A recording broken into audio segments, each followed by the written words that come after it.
With Summary channel. In this video, we're going to discuss the most important events that took place during the previous 12 hours. We have lots of very interesting updates, so let's start. And first, let's talk about the conflict on the territory of Ukraine, where today the Ukrainians celebrate the day of their flag, and tomorrow the Ukrainians celebrate the Independence Day. So these 2 days are very important for Ukraine. Of course, the most important thing for the president of Ukraine, Zelensky, as for president, to secure these 2 days and to make the situation when the Russians don't attack the territory of Ukraine. We know that the Ukrainians don't have PAC-3 interceptors. Today we just received the report that the French authorities would provide the Ukrainians with air defense systems, but who knows when these missiles will arrive.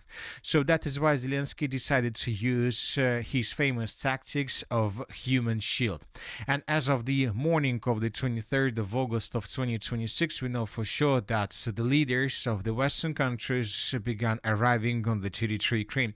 According to our information, American Senators James Lankford and Richard Blumenthal have arrived in Kyiv. Today they will participate in a prayer breakfast together with Keith Kellogg, who also arrived on the territory of Ukraine. So these are the representatives of the United States of America.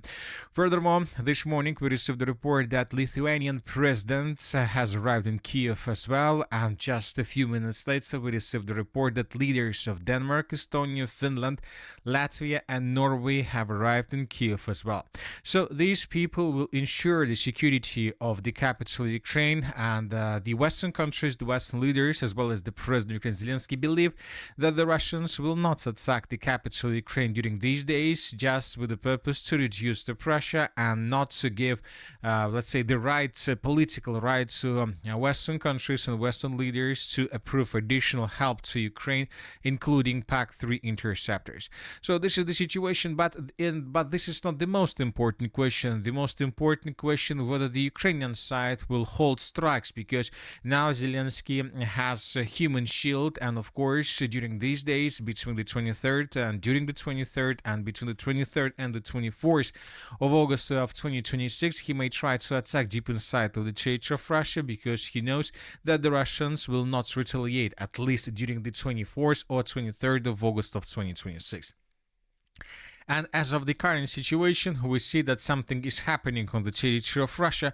For example, during the night between the 22nd and 23rd of August of 2026, at least 2 interesting episodes were recorded.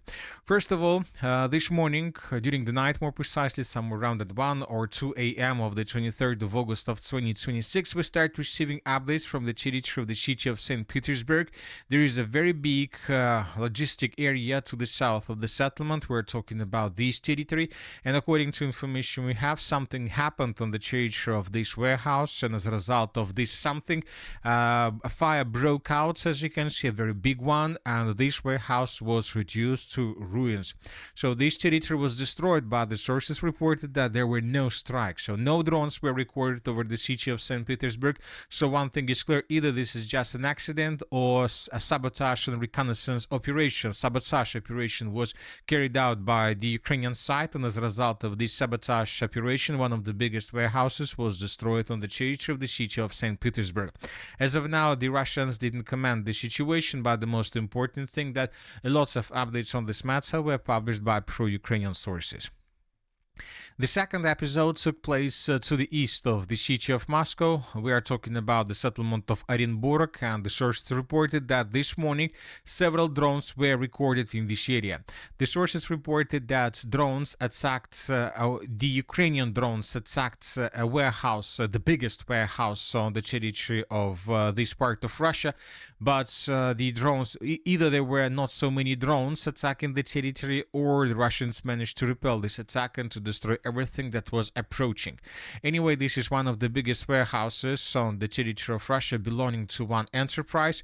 Later, pro-Ukrainian sources published this picture, this analysis, and according to analysis today, they attacked the biggest warehouse of a company that provides different services with warehouses and many other different things. So something happened between the 22nd and the 23rd of August of 2026, but with the minimal damage.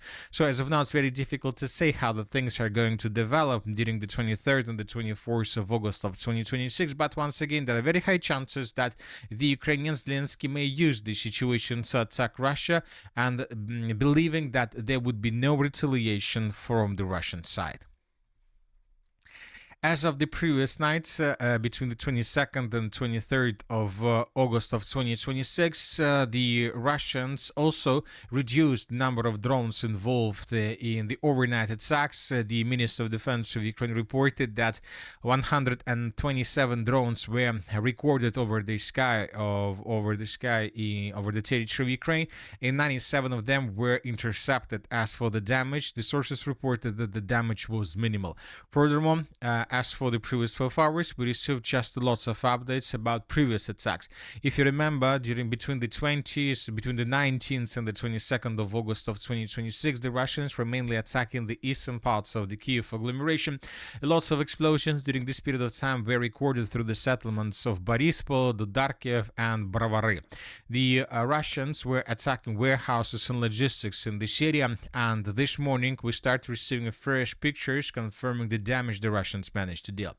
For example, in these videos, we can see the comparison before and after attack. For example, this is the facility that was attacked by Russians, and as you can see, at least this part of this big warehouse was completely reduced to ruins. So these are the changes between the dates before, and this is the situation after strike.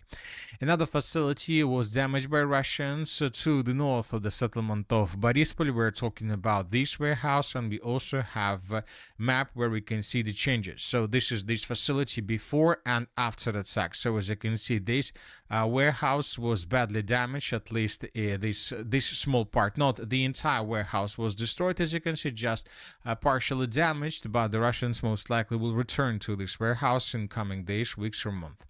And the Russians, according to information we have, destroyed this fuel depot, completely wiped out, and the Russians damaged this warehouse. And these are the changes between the dates. This is before strike and this is after strike. As you can see, up to 40% of this construction were wiped out, but still 60% could be used by the Ukrainians for logistic purposes. So these are the changes before and after strikes, and telling the truth, nothing more about the city of Kyiv. Zelensky uses the human shield tactics, and as of the morning of the 23rd of August of 2026, we see that this tactics works. During the previous 12 hours, so lots of explosions and attacks were recorded through the Odessa region. This night we received several videos where we can see explosions and where we can see a fire broke out right after the Russians attacked the territory of the region. The sources reported that the Russians were attacking an electrical substation in the village of Sauvignon, Odessa region. Furthermore, we received some numbers. The sources reported, the pro-Ukrainian sources reported that since last night in Odessa and its surrounding areas, the Ukrainians have recorded strikes of ground drones more than 80 units, Bandrol missiles more than 21 units, Ha-59 missiles 5 units, Ha-31 missiles just one, and as you can see, lots of missiles were used by Russians, and the most important that during the previous 24 hours the Russians used around 20 bombs. So this is something new when talking about the Odessa region.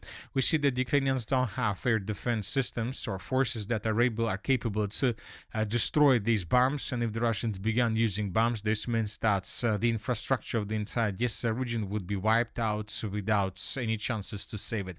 Furthermore, this morning we received a video from the settlement of Razdolna, and today we received the video where we can see the destructions on the territory of the railway station. So this facility, as you can see, was also destroyed by Russians as a result of attacks. The Russians were using drones and Bandrol missiles to attack the territory, and as you can see, this facility was badly damaged. Now let's move further and let's discuss the situation on the ground. During the previous 12 hours, we haven't received changes, but we received lots of very interesting updates. And first, let's talk about the Orekhov direction. The Russians, according to different sources, and the most important, according to pro-Ukrainian sources, have entered the southeastern parts of the settlement. And right now, the even pro-Ukrainian sources rejecting this information. They stopped denying this information. And furthermore, pro-Russian sources published published this video, and in this video we can see how the Russians have carried out a mass drop of propaganda leaflets over Ukraine positions in Orekhov. The final is near. That was stated by this source. The leaflets urged Ukrainian soldiers to surrender with the message, surrender now. No one will wait for latecomers. So this is a very important situation because the Russians are forcing the Ukrainians to surrender, because it seems that the battle for the city of Orekhov will over very soon, much faster, much sooner than can be expected. In coming days, we are waiting for additional changes. Furthermore, we start receiving additional reports from pro-Ukrainian sources and from the settlement of Dobropolye. The pro-Ukrainian sources also stopped denying the critical situation around the settlement, and today, probably on the 23rd of August of 2026, for the first time since the beginning of the conflict on the territory of Ukraine, pro-Ukrainian sources began confirming that the situation around the city is critical, that the Russians managed to take under control the villages of Rodinskaya, Belitskaya, and that the Russians and first Russian soldiers were recorded around the settlement itself. So this is another important thing, that the Ukrainians began accepting the situation and the reality around the city of Dobropolye, and it seems that the battle for this territory will end much sooner and much faster than anyone can expect as well. As for the other directions, during the previous 12 hours we haven't received anything special. There are very heavy clashes, but probably due to these holidays that take place between the 22nd and 24th of August of 2026, we see that both the Russians and the Ukrainians reduced their activities. I would like to remind that Russians celebrated the day of their national flag yesterday on the 22nd of August of 2026, and today and tomorrow the Ukrainians celebrate similar holidays. Today the Ukrainians celebrate the day of their flag, and tomorrow the Ukrainians celebrate their Independence Day. As for the previous day, as for the Russian holiday, the president of Russia made lots of very interesting statements. Putin said that attempts to defeat Russia through 40 days of missile and drone strikes was an adventure. To no turning point in the confrontation with Russia has come from Ukraine strikes. Russia increased strikes on Ukrainian enterprises in response to Ukrainian strikes on Russian civilian targets. Russia's retaliatory strikes are more devastating than Ukraine's strike on Russia. Russian troops have increased their pace of advance, confidently accomplishing the objectives of the special military operation. Russia's response to Kyiv's provocations is proving painful, catastrophic trends emerging for the regime.